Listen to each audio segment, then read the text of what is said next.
अक्षय डोंगरे हमारे सहयोगी भी इस वक्त बेंगलुरु से सीधा हमारे साथ जुड़ गए हैं।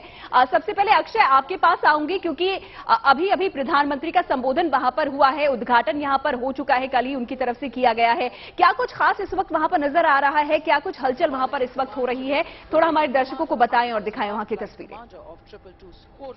देखिए, हलचल की बात की जाए तो अभी आप देख सकते हैं सुखोई 30 MKI जो कहीं ना कहीं बैकबोन माना जाता है इंडियन एयरफोर्स की, वो अभी मूवमेंट पर है, यानी कि वो अभी टेक ऑफ करने वाला है यहाँ से और कई तरह के हवाई करतब करने में सक्षम माना जाता है सुखोई 30 MKI को। काफी एजाइल ये एयरक्राफ्ट है, मनूवरेबल काफी एयरक्राफ्ट है, एयर सुपीरियोरिटी एयरक्राफ्ट इसको माना जाता है। तो सुखोई 30 MKI देखिए आप अभी रनवे पर चल रहा है, कुछ ही देर में यहाँ से टेक ऑफ करेगा। आप सामने देख सकते हैं सूर्य किरण की टीम यहाँ पर पूरी तरह से खड़ी है।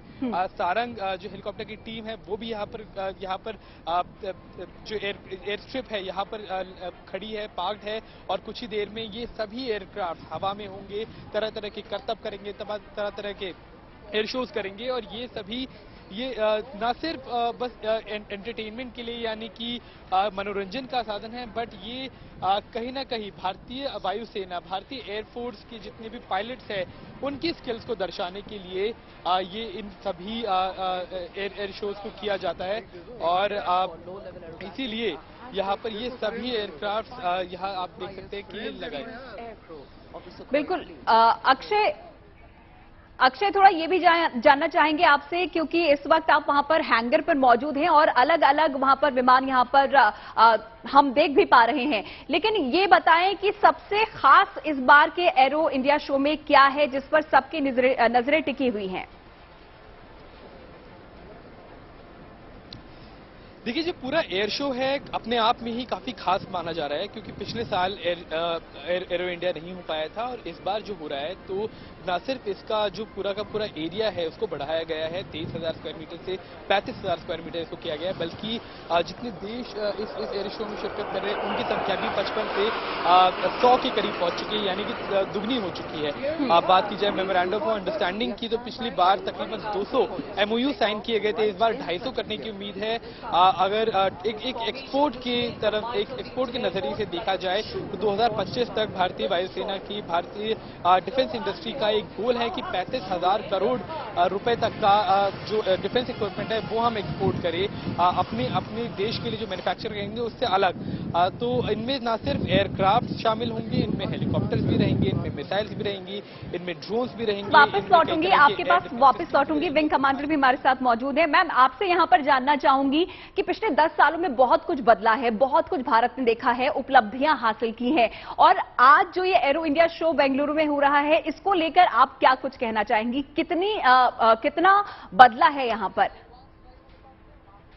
जी, अभी मैं प्रधानमंत्री को सुन रही थी और उन्होंने बहुत बहुत इंपॉर्टेंट बातें कही। उनमें से एक शेयर करना चाहूंगी कि बहुत मेजर रिफॉर्म्स गवर्नमेंट लेके आई है। जैसे मैंने पहले आपको बताया कि टाइम और स्पीड बहुत मैटर करती है आपकी डिफेंस फोर्सेस के लिए, आपके आपके आपके तरीकों के लिए जिनको आप यूटिलाइज कर सकते हैं वॉर के दौरान।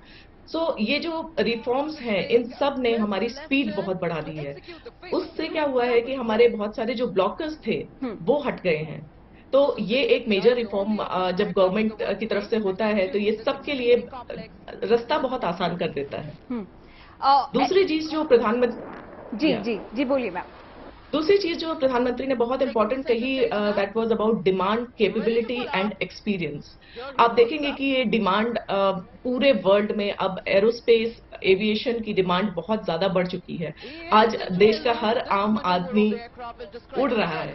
बहुत सारी पॉलिसीज ऐसी आई हैं और हर देश ये कोशिश कर रहा है कि हम जल्द से जल्दी टाइम को अपने कंट्रोल में कर ले। तो इसकी डिमांड बहुत ज्यादा बढ़ चुकी है और इसीलिए आत्मनिर्भर होना बहुत बहुत जरूरी हो गया है आज। जिस तरीके से क्योंकि आपने देखा होगा कि जैसे ही हम इंडिपेंडेंट होते हैं उससे हमारी पॉसिबिलिटीज बहुत बढ़ जाती हैं और उन पॉसिबिलिटीज को एक्सप्लोर करने का अब टाइम आ गया है। बिल्कुल पॉसिबिलिटीज की आप बात कर रही हैं, क्योंकि यहाँ पर हम देख रहे हैं कि 32 देशों के रक्षा मंत्री इस शो में शामिल हुए हैं। कई सारे सीईओज हैं और प्रधानमंत्री को भी आपने सुना कि एक तरीके से इनवाइट यहाँ पर कर रहे हैं कि भारत में बहुत सारी अपॉर्चुनिटीज हैं और सरकार की तरफ से मैम लगातार यही कोशिश की जा रही है कि ज्यादा से ज्यादा जो डिफेंस से जुड़ी हुई चीजें हैं उनका निर्माण भारत में ही किया जाए। तो इसको लेकर आप क्या सोचती हैं, आपकी प्रतिक्रिया क्या है?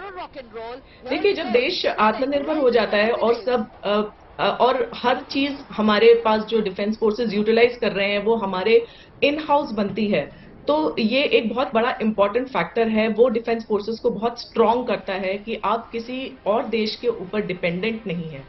आज आप देख रहे हैं कि वर्ल्ड में इंस्टेबिलिटी है कई देशों में, बट जैसे जैसे आप आत्मनिर्भर बन जाते हैं, आप उन सारी पॉसिबिलिटीज को इन हाउस यूटिलाइज कर सकते हैं और ये आपकी स्ट्रेंथ मैनीफोल्ड बढ़ाता है।